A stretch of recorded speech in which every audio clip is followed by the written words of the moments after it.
ছোট হবে? একটা কাফেরের কাছে একটা মুসলমান কি করে ছোট হবে? একটা কাফের মুসলমানের কাছে ছোট হবে? সিস্টেমটা বলে দিচ্ছে কে? বড় পীর আব্দুল কাদের জিলানী বুনিয়াতুত তালিবিল কিতাবের ভিতরে পরিষ্কার বলেছে।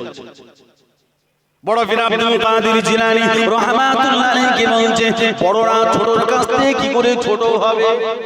ছোট একজন ছোট, আমি বড় ছোট হব।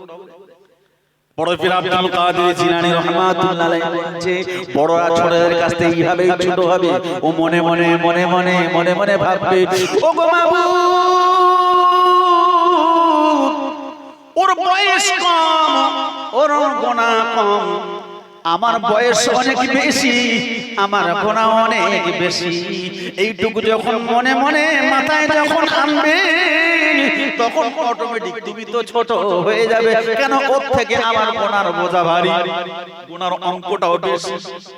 বলছে বড়রা ছোট, ছোটরা বড়র কাছ থেকে কি করে ছোট হবে? এইবার আমি বড়, আমি ছোট, বড়রা আমার কাছে, বড়রা ছোটর কাছ থেকে কি শিখবে? ছোটরা বড়র কাছ থেকে শিখবে, বড়রা ছোটর কাছ থেকে কিভাবে শিখবে?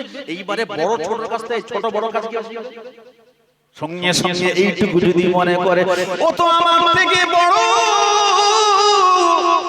ওর নেকিটা অনেক দিন ধরে নেকি করছে, আমল করছে, অনেক ইবাদত করছে, অনেক বড়, অতএব আমার থেকে অনেক নেকির হার বেশি, আমি ছোট, আমার নেকির হার কম, সেই তুলনায় ও আমার